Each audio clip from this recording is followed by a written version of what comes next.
이 시아누크 국왕의 얘는 가스 통치는 성공하지 못했어요. 그 코로나 그런 것 때문에 이 시아누크는 중립 외교를 시행을 했지만 미국과는 단교를 선언했거든요. 이 배경을 쉽게 이야기하자면 남베트남이랑 북베트남이 싸웠어요. 그런데 그 중에 남베트남이 미국의 지원을 받고 있었어요. 근데 이 북베트남에 있었던 보급 루트를 끊으려고 했던 거야. 그리고 중화인민공화국을 건국한 초대 중국 공산당 주석입니다. 그리고 마오쩌둥 주의를 창시를 했고요. 시인이나 서예가로 굉장히 유명합니다.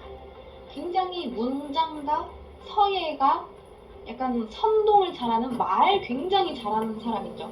이 사람은 뭔가 군대를 되게 잘 이끌어서 무력으로 뭔가를 했다기보다는 굉장히 말을 잘해서, 사람을 설득을 잘해서, 달변가라서 이 사람이 이제 좀 유명해요. 그래서 이 모택동이라는 사람은요, 모택동은 1893년에 태어났는데 사실 뭐 원래부터 정치가였냐? 아니, 또 그건 아니에요. 원래부터 정치가였던 게 아니고 아버지는 그냥 농민이에요. 아버지는 농민이었는데 이제 그 아버지 밑에 7 형제가 있었어요. 그런데 다 죽고 3명이 남아가지고 그 모택동 위에 2명이 있었는데 그 둘이 다 죽어버리고 모택동이 이제 맏아들이 된 거죠. 그렇게 모택동은 옹배 아들로 8살에 초등학교에 입학을 합니다. 그래서 13살까지 논어와 사서를 다 읽었다고 해요.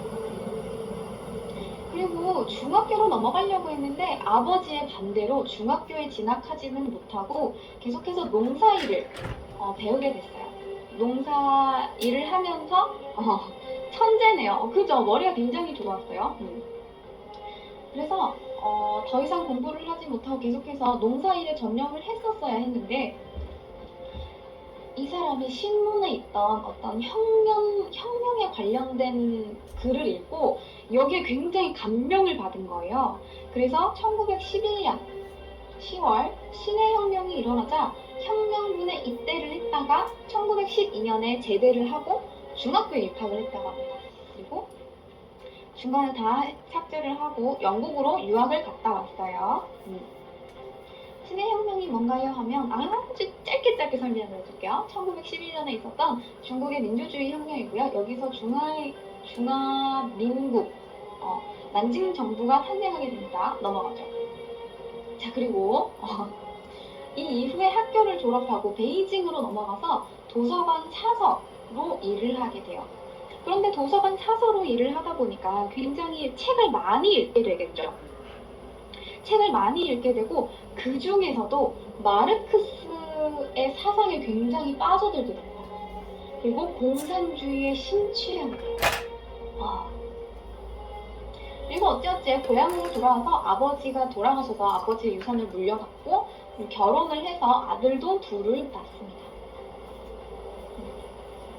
그리고 다시 창서로 돌아와서 사범학교 교사가 돼요. 그리고 본격적으로 마르크스 주의를 수용을 하고 혁명가가 되자라고 이제 본인이 다짐을 합니다. 혁명가가 되는 거죠. 유복한 집안이었네요. 아버지가 좀 농사로 성공을 했어요. 그래서 약간 부릉이에요. 자, 그런데 그러던 중에 1921년에 공산당이 결성을 하게 되고요. 상하이에서 열렸던 중국 공산당 제1차 전당대회에 참석을 하게 돼요. 당시 이 모택동은 유명한 인물이 아니었어요. 그냥 일반 혁명가가 되고 싶어하고 당시에 그냥 글을 좀 잘 쓰는 정도고 자기 세력도 없었고 그냥 그렇게 유명하지도 않았는데 어찌어찌해서 굉장히 좋은 기회로 거기에 참석을 하게 됩니다. 그리고 다시 고향으로 돌아와서 중국 공산당 후난성 지부를 창립을 하고 서기로 취임을 합니다. 그런데 여러분들이 여기서 도대체 공산당이 뭔지 모르겠고 서기도 뭔지 모르겠고 그게 뭐 대단한 건지도 모르겠고 잘 모를 수 있어요. 모를 수 있어. 감이 잘 안 잡히는데 우리나라의 개념으로 이 중국을 이해를 하면 안 돼요. 중국은 우리나라랑 다르게 우리나라는 국가가 먼저고 뭐 국군이 있고 국민이 있고 이런 식이잖아요. 그런데 중국은 애초에 탄생 자체가 당이 먼저 생겼어. 당이 먼저 생기고 창당이 된 이후에 군이 생겼고요. 그 군 이후에 나라가 생긴 거기 때문에 나라가 중요하겠어요? 당이 중요하겠어요? 당이 중요하겠죠. 그래서 당 중심이에요. 당이 굉장히 위에 있어요. 그래서 중국 청년들이 공산당이 되는 건 굉장히 되게 바라는 일이에요. 우리가 약간 공무원이 되는 느낌? 그거보다 좀 더 강하겠죠? 아무튼 그렇습니다. 그래서 이 당서기가 얼마나 대단한 거냐면 대학교 있잖아요. 대학교가 있는데 우리는 대학교에서 제일 높으신 분이 누구예요? 대학교 총장님이죠. 그런데 중국은 대학교 총장 위에 당서기가 있습니다. 대충 무슨 느낌인지 알겠죠? 당이 짱이에요. 당짱. 그래서 중국은 국군이 없어요. 국군이 없어. 이렇게? 자, 그래서 여기서 이 중간에 다 생략을 하고요. 자, 제 1차 국공합작이 이제 협의가 되고 있었어요. 당이 먼저예요. 1차 국공합작으로 중국 공산당이랑 당시 국민당이 있었어요. 국민당과 공산당이 있어요. 근데 이 둘이 이제 대립하는 구조예요.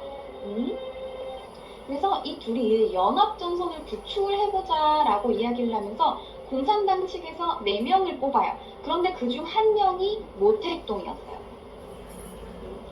나름대로 좀 약간 좀 잘 나가는 스타일이고 잘 나가고 있죠.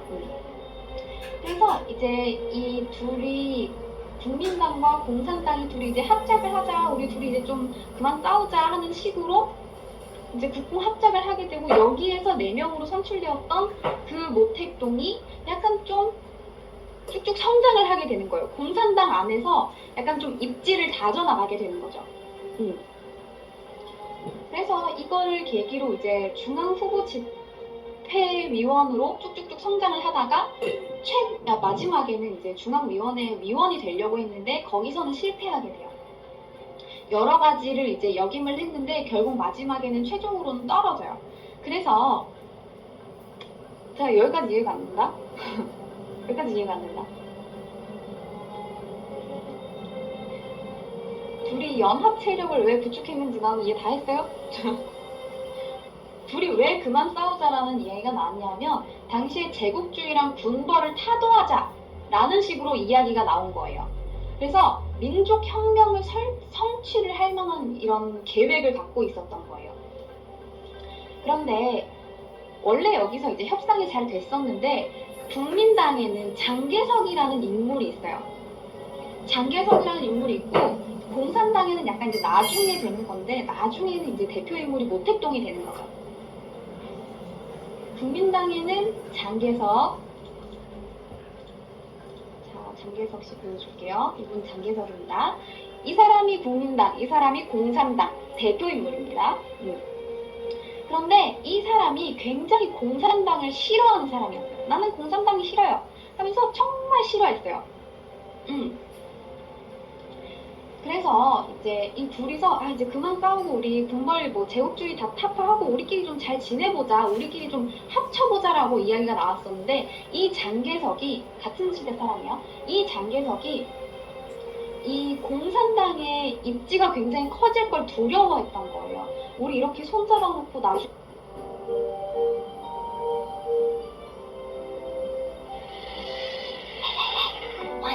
Wake up!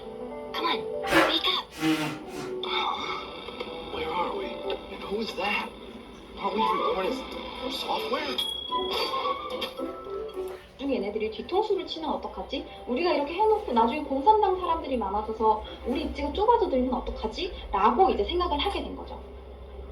그래서 이제 장개석이 장제스예요. 그래서 이 장개석이 나중에 쿠데타를 일으킵니다. 그래서 이 국공합작이 결렬이 돼요. 최종으로는 결렬이 됩니다. 결렬이 돼요. 아무튼 뭐 이건 처음에는 이제 협상이 잘 됐었던 거니까 이 모택동은 차근차근 자기 입지를 다져나가고 있었어요. 그래서 이 모택동은 최종으로 위원이 되는 데 떨어지고 다시 고향으로 돌아오게 됩니다. 고향으로 돌아가는데 이 사람이 농민 운동을 굉장히 주의 깊게 살펴보기 시작했어요. 이 모택동은 농민들의 힘이 엄청나서 나중에 이런 식으로 계속 탄압을 하거나 우리끼리 계속 싸우다 보면 이 농민들의 힘이 언젠가는 폭발할 거다라고 봤어요. 하지만 장개석은 그렇게 생각하지 않았어요. 이 장개석은요, 거의 권력이랑 영광의 절정에 있던 사람이에요. 되게 군대도 많았고 그냥 자기가 짱인 사람이었어요. 그래서 당시에 엄청난 세력을 갖고 있고 군사력도 있으니까 농민 따위는 신경 쓰지 않아도 된다고 생각했던 거죠. 그래서 노동자들하고 농민을 자기 편으로 만드는데 그렇게 노력하지 않고 오히려 이 소비에트의 요원이 되는 상하이 농민들을 다 학살을 하고 다녔어요. 그래서 도시에서는 공산당이 거의 전멸하고 있습니다. 처음엔 장개석이 훨씬 더 셌어요. 비교도 안 돼요. 개인적인 이런 군사력으로 보면 모택동은 거의 비교가 안 되는 급이에요. 그래서 이 도시에 있는 공산당은 거의 전멸을 하다시피 하고 지방에 있는 공산당들조차 거의 한 10분의 1 정도는 이제 다 죽어나가고 뭐 굉장히 많이 이제 공산당을 토벌을 한 거죠. 그리고 이 모택동은 이런 농민들이 자기들 공산당 측에 있다고 이 장개석이 자기들을 막 죽이고 탄압을 하니까 농민들이 이제 화가 나겠죠. 그러다 보니까 어디에 붙겠어요? 모택동한테 붙겠죠. 그래서 모택동은 이 농민들을 다 끌어안습니다.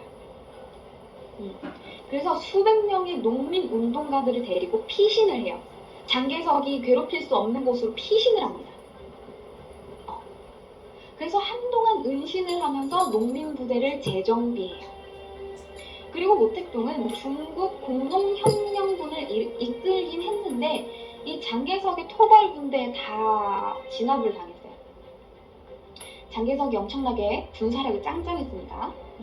그래서 다 탄압을 당하고 또다시 남은 사람들을 또 추려가지고 병력을 재편성을 하고 홍군을 만들어내요. 중국 공농 홍군이라고 합니다. 그래서 여러분들 이런 거 본 적 있죠? 이게 바로 중국 공농 홍군의 표시예요. 이 안에 있는 이 망치 같은 거 있죠? 이 망치가 공을 상징하고요. 이 옆에 있는 낫 같이 생긴 거 있죠? 이게 농을 상징하는 거예요. 그래서 공농 홍군입니다. 자, 이렇게 홍군을 구성을 하게 돼요. 홍군을 구성을 해서 이제 이 공산당을 부흥을 시켜야 되는데 장개석의 토벌 군대에 계속해서 치이게 되고 이 홍군을 만들었다라는 이유로 모택동의 와이프가 처형을 당합니다. 장개석에 의해서. 그리고 모택동은 다른 여자랑 재혼합니다. 그리고 또 다른 공산당 지도자였던 주덕의 도움을 받아서 효율적인 군대를 조직을 하게 돼요. 그래서 지역 농민들을 지지 세력 삼아서 게릴라 작전을 펼치기 시작한 거예요. 게릴라 작전을 펼쳐가지고 그 지역의 주민들이 자기 편이니까 막 숨어 있다가 이 토벌군들이 오면 와 하면서 막 찌르고 다닌 거야. 그래서 이제 이 토벌 군대들을 점점점 없애기 시작합니다. 그래서 장개석은 이것 때문에 화가 나기 시작했어요. 한 번 보냈는데 다 토벌당했어요. 2번 보냈는데 다 죽어왔어요. 3번 보냈는데 다 죽어왔어요. 화가 나겠죠. 토벌 군대를 보내는 족족 다 죽어나갑니다.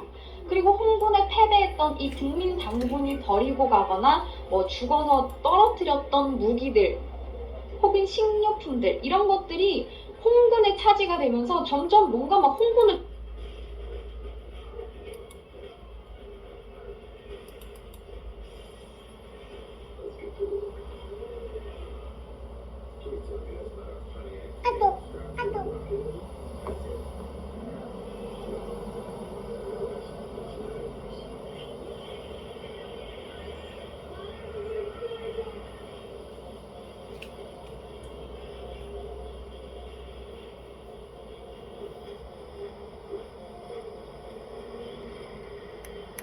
오늘 소개해드릴 인물은요.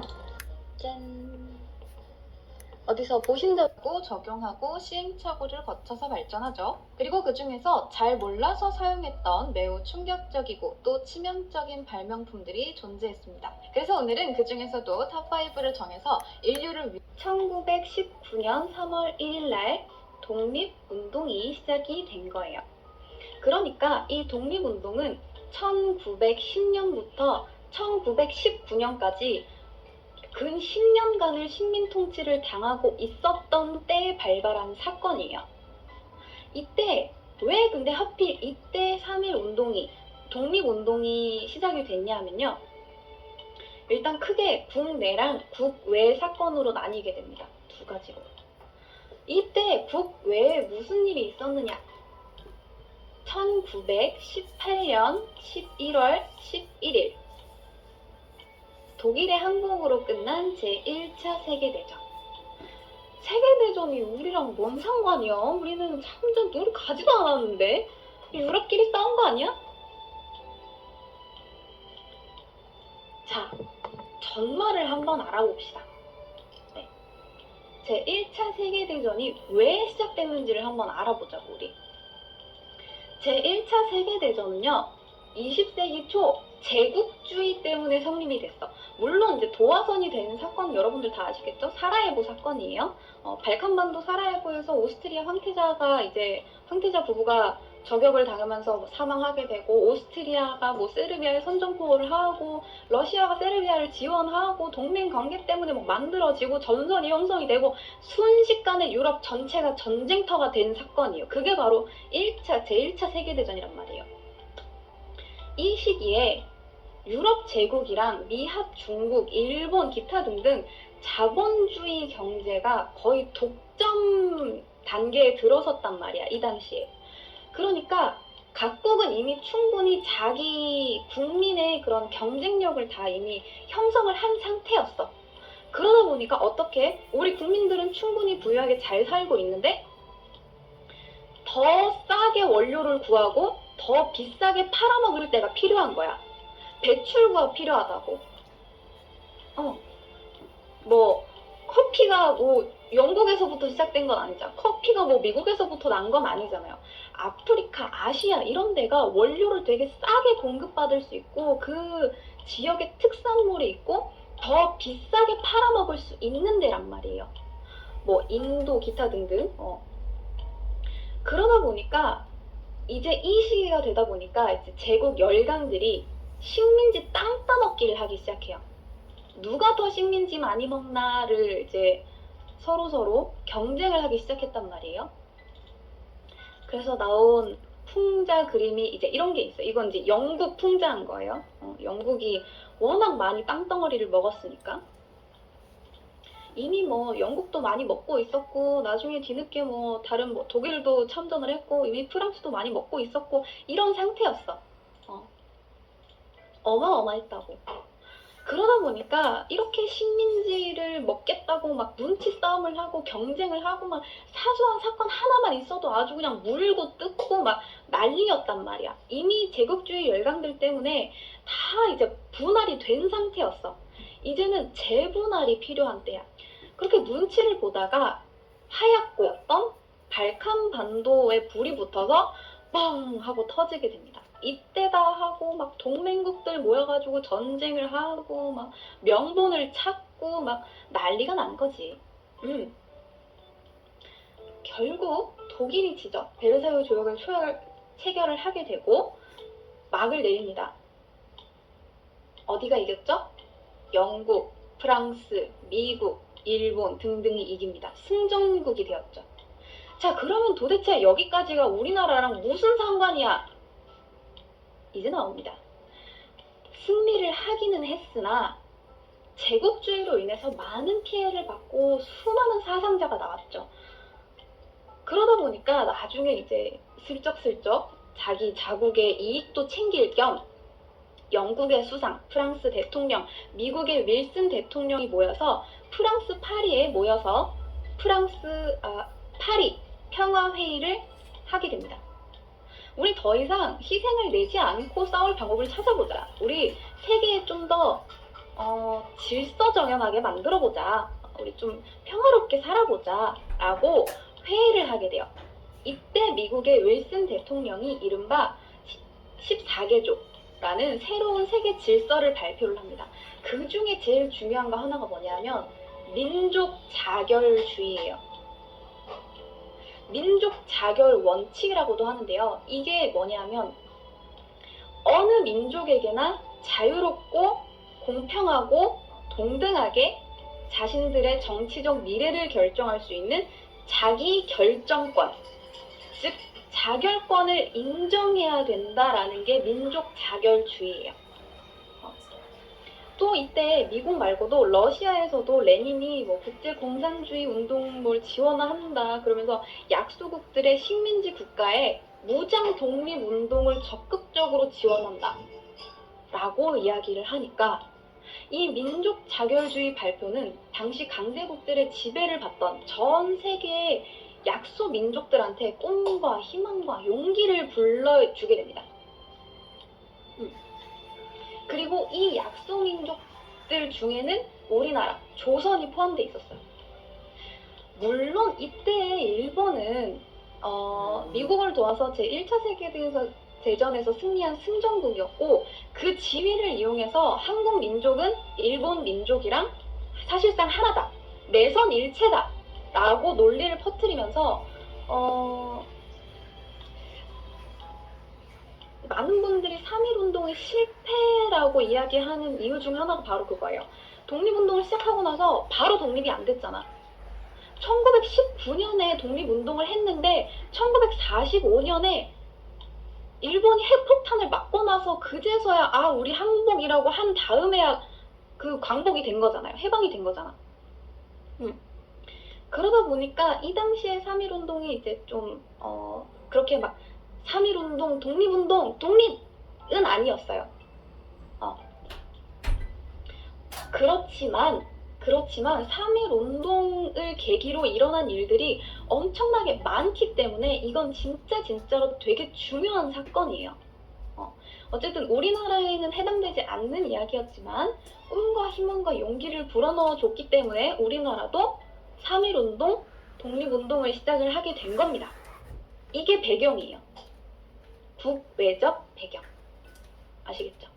이제 왜 세계대전이 나왔는지 아시겠죠? 네. 두 번째로 국내 사건이 있어. 국내에 뭐가 있었냐면 여러분 아시죠? 고종이 승하한 사건이에요. 고종이 갑자기 사망했죠. 뭐 커피에 일본인들이 독을 탔네, 뭐 몸이 불어 있었네, 옷을 찢었네 하면서 사람들 사이에서 고종이 승하하니까 난리가 났어. 일본이 우리나라 황제를 암살했다 라는 소문이 퍼지게 되고 우리 민족들의 분노가 극에 달하게 됩니다. 근데 이때 레닌이 뭐 도와주겠다, 미국의 윌슨이 뭐 반제국주의 민족 자결 운동 뭐 하겠다, 민족 자결주의를 주장하면서 약소국들을 지원하겠다라고 이야기를 하니까 그제서 이제 의지를 활활 불태우게 된 거죠.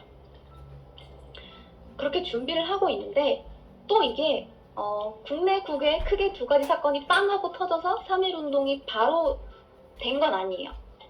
중간에 또 다른 하나가 있어. 우리 3.1운동 이야기하면 교과서에 꼭 나오는 거 있죠. 뭐 민족대표 33인이 어쩌고 저쩌고. 근데 그 전에 이 3.1운동을 주도했던 민족대표 33인이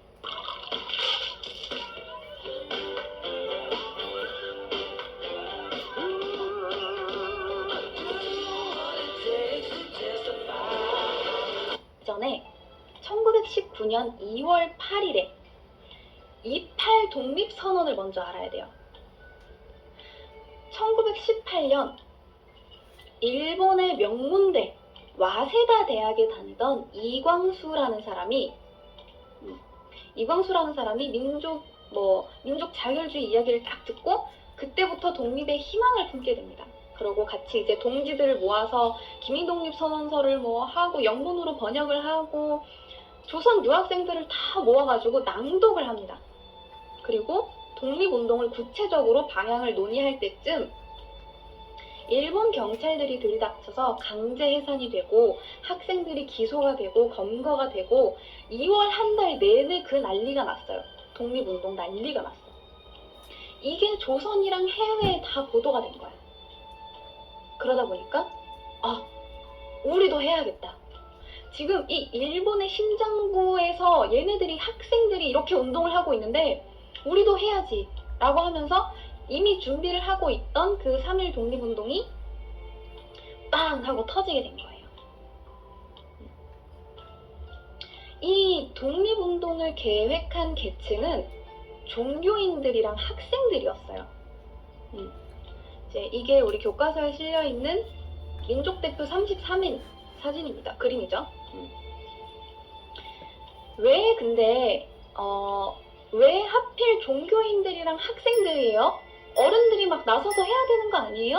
정치인들이 해야 되는 거 아니에요? 부자들이 해야 되는 거 아니에요?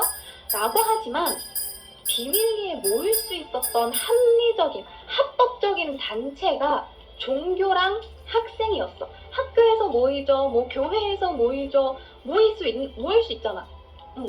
그 당시에는 진짜 막 3명만 모여가지고 독립이 어쩌고저쩌고 수군거리면 막 들이닥쳐가지고 막 때리고 군홧발로 막 짓밟고 데려가고 잡혀가고 그러던 때였단 말이야. 그러다 보니까 합법적으로 모일 수 있는 단체가 종교고 학생들이었던 거예요. 덜 탄압받던 계층이에요.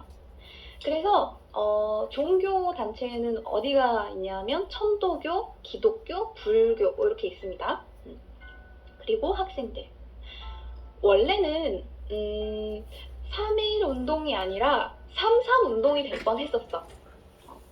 왜 3.3 운동이 될 뻔했었냐면 고종의 장례식이 3월 3일 날 있었거든요. 그래서 우리의 이 3.1 운동의 도화선이 된 대단한 고종 황제의 장례식 날 우리 모여서 독립운동을 하자라고 이야기가 나왔던 거예요. 그런데 이때 천도교 대표 15명이 이건 승하하신 황제 폐하에 대한 예의가 아니다. 어떻게 장례식 날 우리가 소란을 일으킬 수 있느냐라고 하면서 불경하다고 반대합니다. 자, 그러면 우리 3월 2일로 하자. 그러면 하루 전인 3월 2일로 하자. 그렇게 했어. 근데 이때가 또 일요일이야. 그러다 보니까 16명의 기독교 대표들이 반대합니다. 안 돼. 일요일은 우리 주일이라서 모여야 돼. 안 돼. 안식일이야. 기독교 안식일이야. 참석할 수 없어, 우린. 라고 해서 그럼 그 전날로 하자. 라고 해서 3월 1일 토요일이 된 겁니다. 그렇게 3.1 운동이 된 거죠. 그러면 장소는 어디로 할까? 장소는 사람들이 정말 많은 탑골공원에서 하자 라고 했어요. 그래서 막 그 독립선언서를 막 찍어내고 막 태극기를 막 찍어내고 비밀리에 막 은밀하게 준비를 하기 시작해요. 그렇게 1919년 3월 1일 서울 종로 탑골공원에 모인 민족대표 29인 4명이 불참이에요. 네. 민족대표 33인이지만 그날 참석하신 분은 29인입니다. 이 29인은 탑골공원에 딱 하고 모였어요. 이제 우리 거사를 시작을 해볼까 하고 딱 모였는데 사람이 너무 많은 거야. 사람이 너무 많으니까 이거는 비폭력 평화 시위가 돼야 되는데 독립운동이 너무 격화되다 보면 막 폭력 시위가 될 수도 있고 자칫 잘못하면 이거 일본에서 막 이털면 이거 얘네 테러 일으킨 거다. 얘네 절대 독립운동한 거 아니야. 얘네 테러야, 테러. 다른 사람들 막 때리고 그랬다니까? 우리 피해 입었어. 이게 무슨 독립운동이야. 라고 하면 진짜 요만큼 있던 희망마저도 없어지는 거잖아요.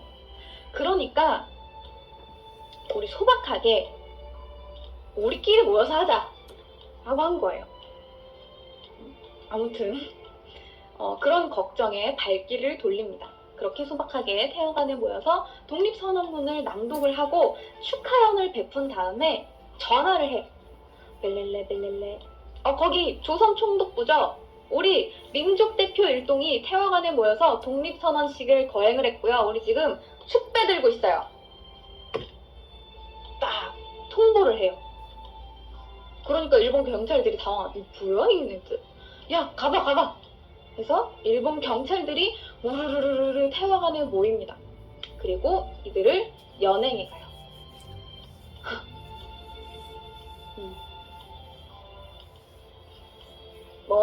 물론 당황스러울 수 있어. 왜 자백했을까라는 이야기가 있는데 우리는 꿀릴 거 없다 라는 생각이었을 수 있어. 우린 당당하니까. 우리가 한 건 정당한 일이고 우리는 당당하기 때문에 뭐 잡아갈 수 있으면 잡아가라 이렇게 하는 거겠죠. 자, 어쨌든 이렇게 민족 대표들이 잡혀갔고 또 다른 단체가 있죠. 우리 학생들은 탑골공원에 모여만 있었어. 민족 대표 33인이 와야지 시작을 할 거 아니에요. 그들이 주축인데 그래서 마냥 기다리고 있었어. 언제 오시지? 이분들이 언제 오시지? 그때는 핸드폰도 없으니까 뭐 SNS, 카톡 이런 거 못하니까 그냥 마냥 기다리고만 있었지. 언제 오지? 그러다가 이제 슬슬 뭔가 안 오는 거 아니야? 우리끼리 뭐 할 수 있겠니? 안 되는 거 아니야? 우리 그냥 갈까? 라고 생각할 때쯤 돌연 한 학생이 연단에 뛰어듭니다. 그리고 읽기 시작해요. 모든 자애야. 조선 독립국가 조선인의 자주민임을 선언하노라. 차로서 세계 만방의 고하야 인류 평등의 대의를 표명하며 차로서 자손 만대의 고하야 민족 자존 정권을 영육케 하리라. 다 이러면서 읽어요. 그러면서 다 읽고 대한독립 만세를 외쳐. 그러니까 뜬금없이 사람들이 모여있다가 뭐지? 왜 갑자기 대한독립 만세를 외치지? 라고 하는데 모여있던 학생들이 막 태극기를 뿌리기 시작해요. 태극기를 나눠주고 미리 인쇄해왔던 독립선언서를 막 나눠줍니다. 그러면서 사람들이 태극기를 막 흔들면서 대한독립 만세를 거기서 다 외치기 시작하는 거예요. 태극기로 뒤덮이게 됩니다. 그러니까 일본 경찰들은 당황했겠죠. 이건 이 당시 사진은 아니지만 어쨌든 이렇게 많이 몰려있었던 사람들이 대한독립 만세를 막 외치니까 일본 경찰들이 와요. 일본 경찰들이 와서 막 잡아가고 때리고 난리가 났겠죠. 시위대 너네 물러가! 라고 하는데 대한독립 만세만 외치고 있어요. 그러니까 이 평화적인 시위대를 향해서 폭력을 휘두르기 시작합니다. 이게 3.1 운동이에요. 이렇게만 이야기할 순 없어요. 근데 왜냐하면 3.1 운동이 지난 이후에도 만세 시위는 끊이지 않았거든. 이 3.1 운동이 분수령이에요. 이 3.1 운동을 기점으로 독립운동이라는 게 엄청나게 활발해지기 시작했단 말이에요. 3.1 운동이 끝나고 나서 3월 중순이 되면서 이 철도가 연결된 중소도시로 3.1 운동이 다 퍼져나가기 시작해요. 3월 말에서 4월 초는 거의 전국적으로 만세 시위가 일어납니다. 들불처럼 이 기차로 왔다 갔다 하기가 편하니까 학생들이나 이 지방 서울에 있던 사람들이 자기 지역으로 내려가서 만세 운동을 다 같이 하자 이거예요. 중소도시로 퍼져나가고 더 작은 마을로 전국적으로 다 퍼져나간 거예요. 그렇게 1919년 4월 전북 익산에서도 만세운동이 벌어지게 됩니다. 이 당시에 교사였던 41세 문용기 선생이라는 분이 있었어요. 이분은 독립운동을 해서 선생이 아니라 당시 진짜로 선생님이었어요. 이분이 선생님이었는데 주변인들이랑 같이 장날을 만세운동 거사일로 잡아서 4.4 독립 만세운동을 펼칩니다. 그날 신도들, 학교 학생들, 온 사람들이 하얀색 한복을 입고 장터에 모였어요. 수백 명의 사람들이 독립선언서와 태극기를 들고서 문용기 선생의 주도로 만세를 외치면서 시가행진을 하기 시작합니다. 군중들이 점점 늘어났고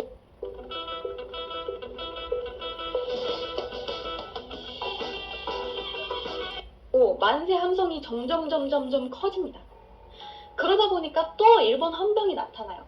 사람들을 무차별적으로 진압하기 시작합니다.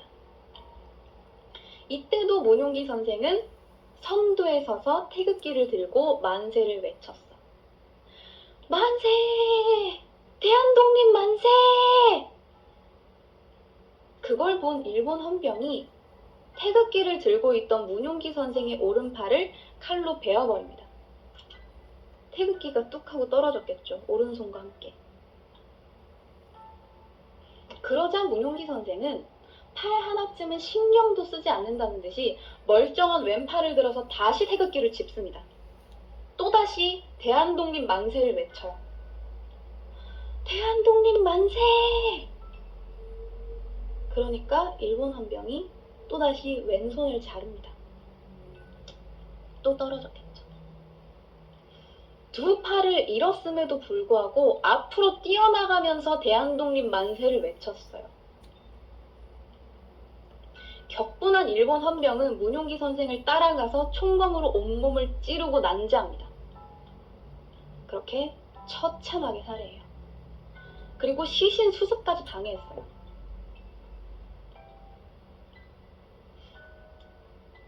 이걸 부인인 최정자 여사가 마을 사람들이랑 같이 밤중에 몰래 가서 겨우 수습합니다. 유족들은 문용기 선생이 순국했을 당시 입었던 이 피 묻은 저고리랑 두루마기를 항아리에 넣어서 땅속에 묻어요. 왜냐하면 이것마저 빼앗길까봐. 이 피 묻은 저고리를 항아리에 넣어서 땅에 묻었다가 해방이 된 이후에 이걸 꺼내들고 통곡했다고 합니다.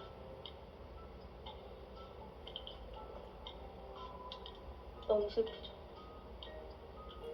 이렇게 시위가 확산이 되면서 운동을 조직하는 사람이나 운동에 참가하는 사람들 구성수도 엄청나게 많이 달라졌고 이 만세운동의 성질도 조금씩 달라졌어요. 초기에는 아까 이야기했듯이 종교인이랑 학생들이 대부분이었어. 학생들이 태극기를 들고 지방에 내려가서 불신 검문에 걸릴 뻔도 했어. 열차를 타고 내려가니까 앞에서 일본 순사들이 너 태극기 또 들고 있어? 아주 지방에서 전국적으로 아주 독립운동한다고 난리야. 너네 태극기 들고 있어? 이러고 있는데 걸릴 뻔한 학생이 치마에다가 막 집어넣어요. 태극기를. 그렇게 태극기를 무사히 들고 들어온 사건도 있었어요. 그렇게 처음에는 학생들을 주도로 시작을 했지만 이름 없는 민중들의 참여가 점점 늘었어요. 운동은 점점 투쟁으로 발전하게 됐고 노동자들은 파업 투쟁을 전개하면서 계속해서 시위 운동을 벌입니다. 농민들은 지역별로 장날이 서잖아. 장날마다 독립선언식을 하고 사람들이 모이고 만세 운동을 하고 상인들은 문을 닫고 만세 운동에 참가를 하고 이때 고향으로 돌아갔던 어린 학생 중에 한 명 이름이 유관순입니다. 1902년 3남 1녀의 집안에서 둘째로 태어났어요. 14살의 나이에 선교사 추천으로 이화학당에 편입을 합니다. 그리고 1919년 고등부로 진학을 했어요. 1919년 3월 1일 대한민국 최대의 독립운동 3.1운동이 일어나자 이 고등과 1학년 유관순은 만세 시위에 참여하게 됩니다. 근데 이 당시에 선생님이 외국인이었거든요. 선생님이 외국인이었는데 바깥에서 막 만세, 대한독립 만세를 외치니까 이 유관순도 나가려고 했어. 나가서 나도 만세를 외쳐야지라고 하면서 나가려고 했는데 이 미션 스쿨이었던 이화학당에서 선생님이 막아섭니다. 나는 너희들을 저렇게 위험한 데에 보낼 수 없어. 가고 싶으면 나를 밟고 가라. 라고 하지만 유관순은 선생님 정말 죄송합니다. 나라를 살려야겠습니다. 라고 이야기하고 담을 타고 나가버렸어. 그렇게 만세 운동을 합니다.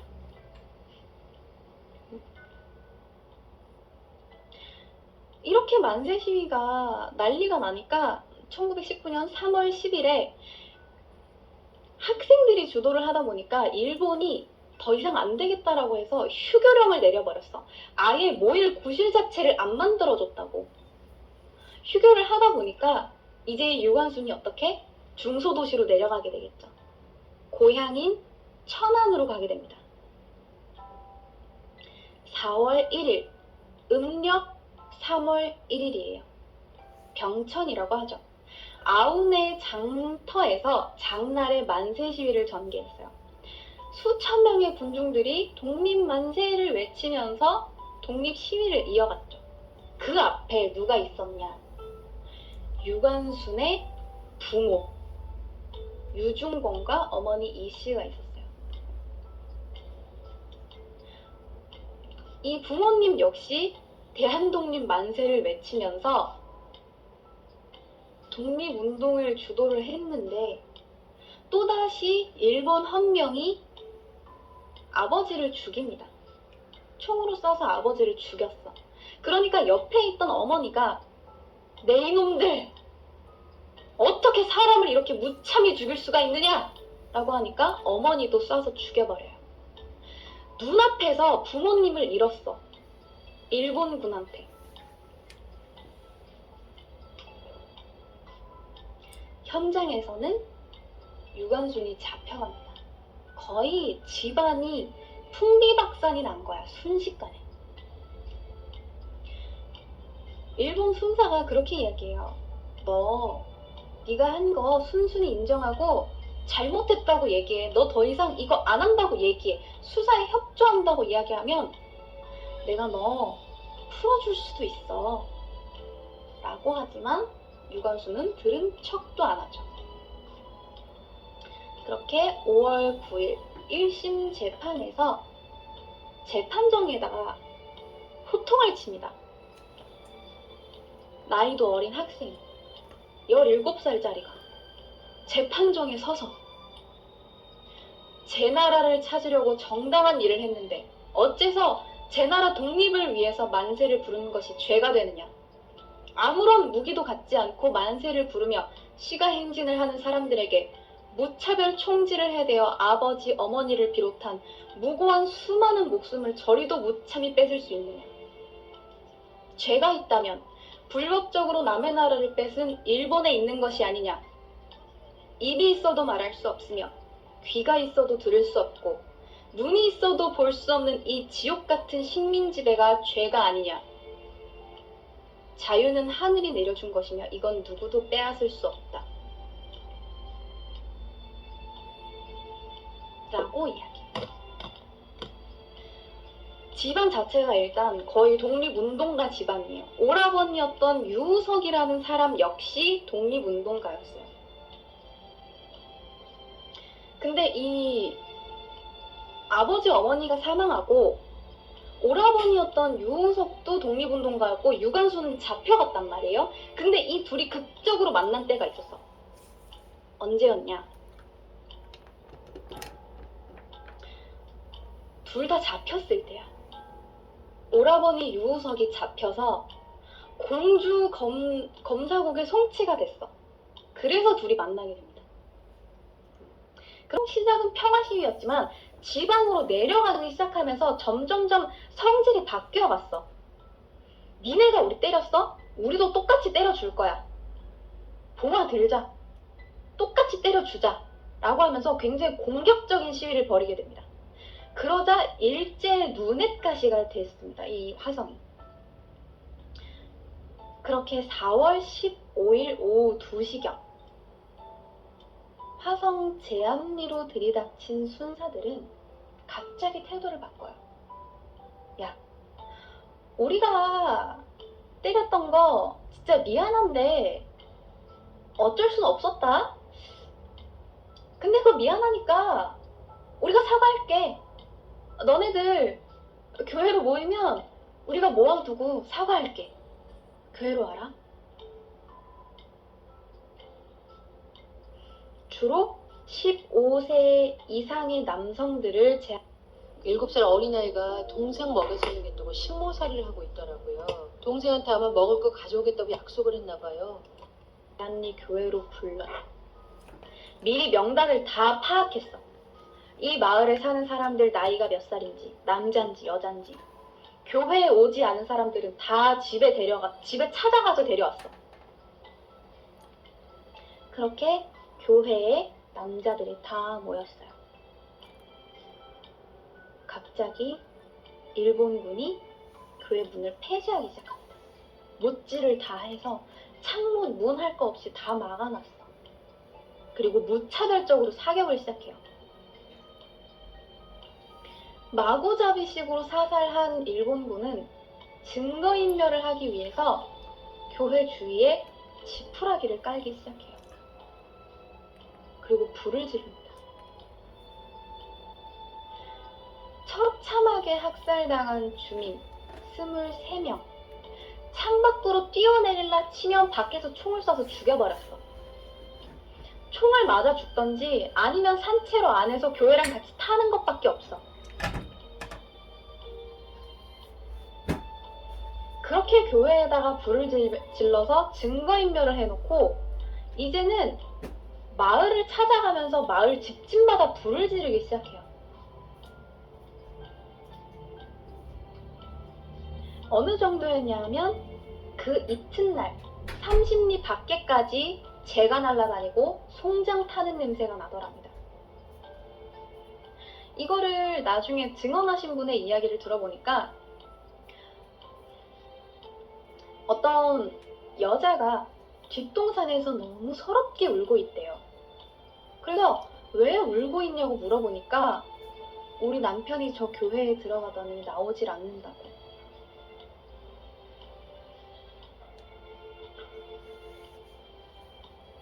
사건 발생 3일 후에 도착한 캐나다 선교사 스코필드라는 사람의 사진에 의해서 이게 공개가 됐어요.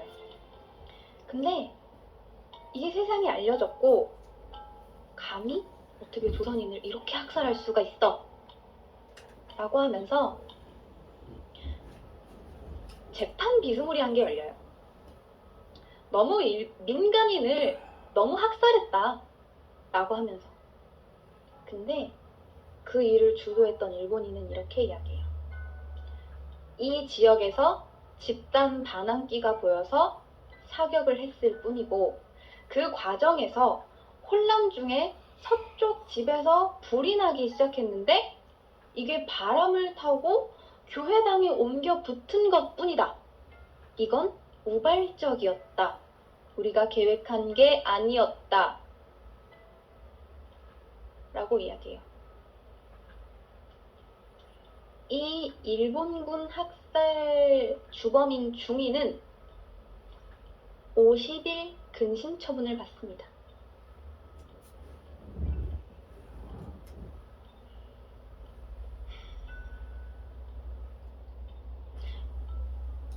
이거는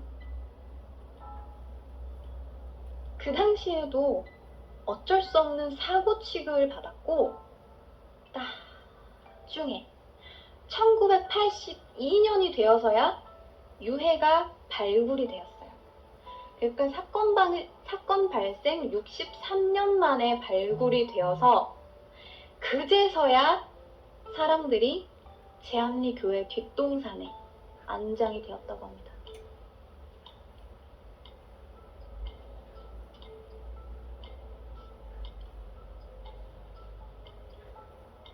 이렇게나 처참한 일들이 많이 있었던 이 3.1운동 이후에 바로 독립은 하지 못했지만 굉장히 많은 일들이 있었어.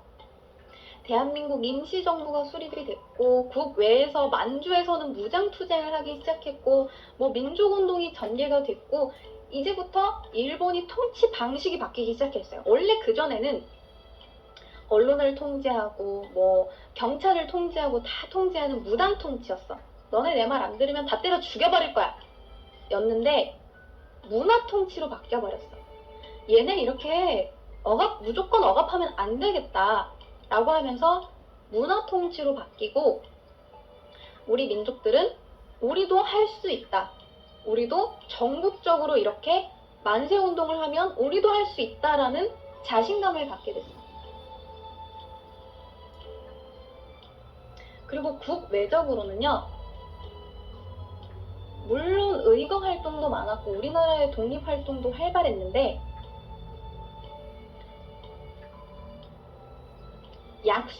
다른 약소 민족들의 모범이 됐어요. 그래서 중국의 오사운동이 일어나는 도화선이 됩니다. 중국의 오사운동도 반제국주의 운동이거든요. 오사운동의 도화선이 됐고 여러분들 아시죠? 여러분, 우리 방송을 보면 유혈 사태는 일어나지 않을 것입니다. 간디. 그 비폭력 무저항 운동을 하셨던 간디도 우리나라 3.1 운동에 영향을 받으셨습니다. 그러니까 간디가 먼저가 아니라 우리가 먼저인 거지. 대단하지 않나요? 그 정도로 우리나라의 3.1 운동은 대단한 일이었어요. 정말로. 국내적이고 국외적이고 할 거 없이 진짜로 대단한 운동이었어. 물론 당장은 독립할 수 없었지만 우리나라 민족 의식이 고취되었고 국내적으로도 많은 변화가 있었고 국외적으로도 많은 변화가 있었어. 자, 일단 오늘 컨텐츠는 여기까지입니다.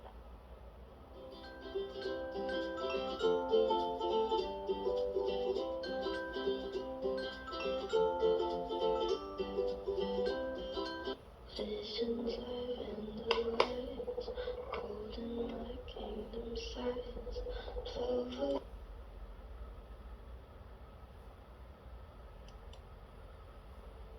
오늘은 중국의 3대 악녀로 불리는 여러분들도 알고 계실 아주 유명한 여인인 서태후에 대한 이야기입니다. 자, 서태후의 원래 호칭은 서태후가 아니라 자희태후입니다.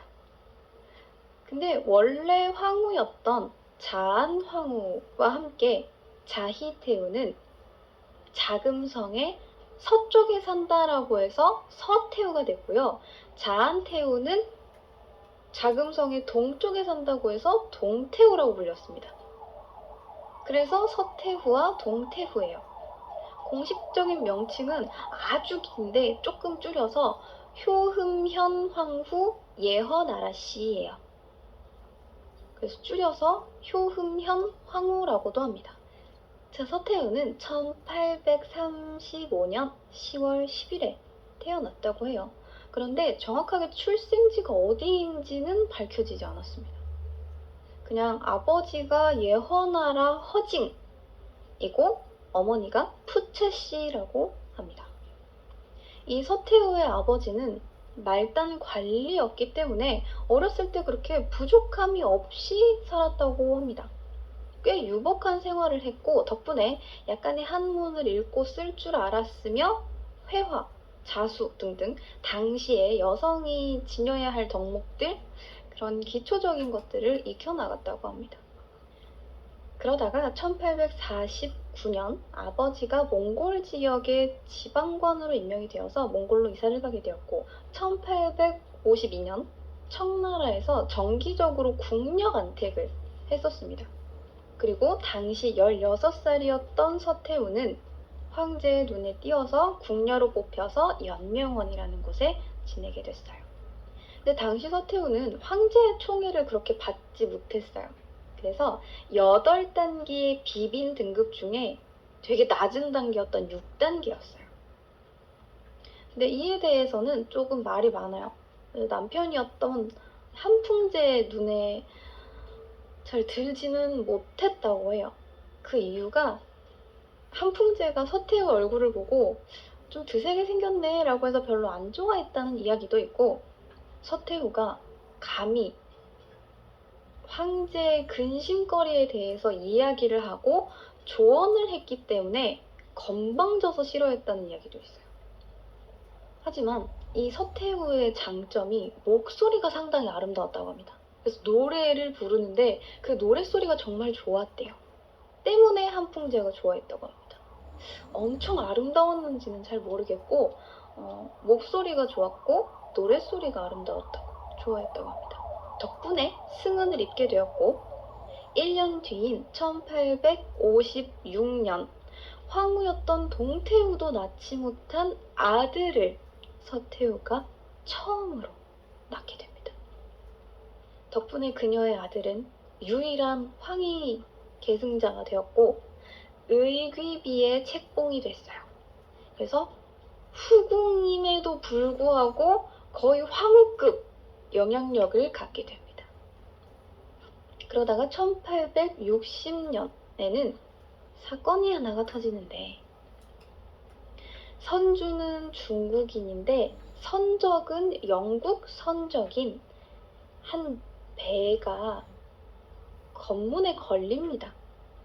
근데 그 배가 밀수 혐의를 받아서 당시 선원이었던 천국의 선원 12명이 체포가 되고 당시 배에 걸려 있었던 국기가 강제로 내려지게 돼요. 그러자 영국에서는 이 영국 선적에 걸려있는 배의 국기, 영국 국기를 감히 내린 거잖아요. 강제로, 무단으로. 그래서 영국에서 이 영국 선적의 배에 대한 청나라의 검문이 상당히 부당했으며 영국 국기를 강제로 끌어내린 것에 상당히 영국은 모욕적으로 느꼈다라고 항의를 하면서 국가의 명예가 훼손되었다를 이유로 배상금과 사과문을 요구하게 됩니다. 하지만 청나라가 이것을 받아들이지 않자 쳐들어갑니다. 근데 혼자 쳐들어가기는 좀 그렇죠. 프랑스를 같이 끌어들입니다. 왜냐하면 당시 프랑스도 청나라에서 프랑스 선교사가 살해당한 사건이 있었거든요. 그래서 그걸 빌미로 프랑스랑 영국이랑 연합을 맺고 한창 태평천국으로 나라가 시끄러웠던 청나라로 출병을 하게 됩니다. 이 사건이 바로 제2차 아편전쟁으로 불리는 에로호 사건이에요. 그래서 이걸로 인해서 군사 분쟁이 격화가 되어서 프랑스랑 영국이 베이징에 침입을 하게 되고 당시 황제였던 한풍제는 황실의 정원이었던 피서산장으로 피난을 가게 됩니다. 그리고 이때 베이징 조약이 맺어지게 됩니다. 그리고 그 사이에 영국, 프랑스 연합군이 쭉쭉쭉 들어오고 바로 다음 해 이 피서산장에서 한풍제가 31살의 나이로 병사하게 됩니다. 상당히 어린 나이에 사망했어요. 나름 황제치고는 요절했다고 봐도 되겠죠? 피난하는 과정에서 병을 얻고 병사하게 됩니다. 근데 이 한풍제가 사망하기 전에 자기 황자가 너무 어린 거예요. 당시 5살밖에 되지 않았으니까. 그래서 너무 어렸던 황자를 위해서 8명의 대신으로 하여금 자기 아들을 보필하도록 합니다. 그래서 자연스럽게 서태후를 견제하고자 한 거죠. 한풍제는 아마 당시에 서태후의 권력욕을 좀 눈치를 챘던 것 같아요. 자, 그리고 이 서태후의 아들이 동치제가 됩니다. 왕이 되어서 동치제가 되었는데 이 당시에는 의귀비였던 서태후를 대신들이 갑자기 이제 동치제가 황제가 되셨으니까 모후잖아요. 황제의 어머니니까 언제까지나 의귀비로 있을 순 없다. 자희 황태후로 좀 모시자라는 의견을 펼쳐서 그때부터 황태후가 된 서태후는 난 이제 황후잖아요. 의귀비가 아니라 나는 내 아들도 마음대로 할 거고 난 황후도 됐으니까 암암리에 정변을 준비하게 됩니다. 그리고 한풍제 유지를 이어받았던 8명의 고명 대신들을 체포해버립니다. 그리고 통치권을 완전히 다 갖게 됐어요. 이것이 바로 신유정변입니다. 당시 서태후의 나이가 27살이었어요. 자, 그렇게 서태후의 아들인 동치제가 5살이었던 1861년에 청나라의 10대 황제로 즉위합니다. 하지만 뭐 고작 5살, 6살이 뭘 알겠어요. 엄마들이 잘 해줘야죠. 엄마가 둘이잖아요. 그래서 동태후와 서태후 둘이서 섭정을 합니다. 근데 동치제는 서태후를 좀 무서워했다고 해요. 그래서 동태후를 좀 더 좋아했었다고 합니다. 어쨌든 섭정을 받게 된 이 동치제는 실질적으로 집권을 할 수가 없었고 1873년이 되어서야 공식적으로 성인이 되었고 섭정 끝내고 내가 이제 공식적으로 황위에 올랐다 라고 하면서 서태후의 섭정이 끝났음을 선포를 했는데 2년 만에 죽었어요. 동치제가 2년 만에 사망하면서 서태후는 또다시 권력을 잡게 됩니다. 동치제는 제대로 통치도 못 해보고 1875년 18살에 천연두로 사망했어요. 물론 이것에 대해 말이 많아요. 자기 아들을 정신 못 차리게 하려고 매음굴 이런 데에다가 넣어서 성병을 얻게 한 다음에 일부러 죽게 만들었다라는 이야기도 있고 독살을 했다 이런 이야기도 있고 말이 많은데 어쨌든 공식적으로는 천연두에 걸려서 사망했습니다. 그 이후 동치제의 후궁들은 동치제를 따라 자결했어요. 이것도 서태후가 했다는 이야기도 있는데 당시에는 그냥 중국의 문화 자체가 후궁들은 왕을 따라서 자진하는 것이 관례였다 이런 이야기도 있는데 어쨌든 자, 근데 동치제가 이렇게 사망을 했는데 그럼 이제 누가 왕이 돼요? 한풍제 죽었고요. 적장자인 동치제도 죽었는데 그럼 이제 다음 때 왕은 누구죠? 우리는 거리를 줄입니다. 의료기술의 격차를 줄이고 전염의 확산을 줄이고 그래서 사람과 사람의 거리를 줄이는 일. 다시 세상이 가까워질 수 있도록 SD 바이오 센서.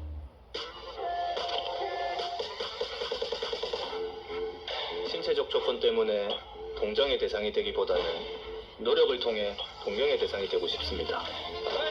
어린 시절에 사람들의 편견과 시선이 싫어서 좋아하던 태권도를 그만뒀었는데 서태후의 여동생이자 한풍제의 남동생 둘이 결혼을 했었는데 이 둘이 아들을 하나 낳아놨어요.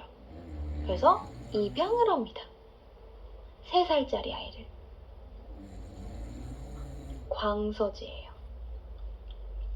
3살의 광서제를 왕으로 즉위시키고 자신이 또다시 섭정을 합니다. 그리고 1881년에는 아주 우연히 동태후가 계단에서 굴러서 급사했어요. 물론 이것이 암살이다라는 의견이 좀 더 많습니다. 자, 이렇게 고명 대신들도 죽었겠다. 자기 아들도 천연두로 죽었겠다.